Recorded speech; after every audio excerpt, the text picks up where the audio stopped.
21 લાખ ભારતીયો રાહ જોઈ રહ્યા છે અમેરિકામાં ગ્રીન કાર્ડની. એમની પાસે ભારત દેશ છે. આપણે એને બહુ સરસ રીતે વેલકમ કરીને પાછા પોતાના દેશમાં બોલાવવા માટે તૈયાર છીએ, પણ ના, એને ત્યાં જ જવું છે જ્યાં એમને કોઈને રાખવા નથી.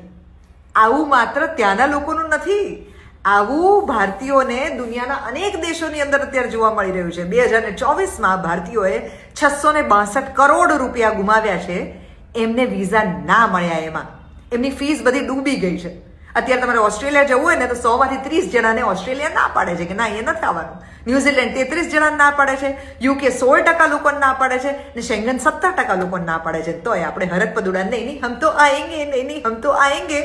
આપણને કોઈએ ના બોલાવ્યા હોય, કોઈએ આપણને ઘરે આવવાની ના પાડી હોય, તોય આપણે જીદ કરીને જઈએ, સામેથી પૈસા આપીને જઈએ. આવા કેવા આપણે ભારતીયો છીએ ભાઈ?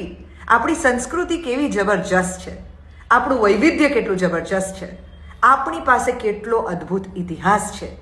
અને આ બધું મૂકીને આપણે ત્યાં જવું છે અને પછી ત્યાં બેસીને આપણા જ ભાઈ બહેનોને, આપણા જ ભારતીયોને સલાહ આપવી છે કે આ દેશ કેવી રીતે ચલાવવો જોઈએ, અહીંયા લોકોએ કેવી રીતે જીવવું જોઈએ. પોતે ટેક્સ બચાવવા માટે ત્યાં ગયા છે અને તમારું ટેક્સનું માળખું કેટલું બધું ખરાબ છે, તમારે ત્યાં તો કેટલું બધું કરપ્શન, તમારે ત્યાં તો કેવી ગંદકી, તમારું ટ્રાફિક તો જુઓ.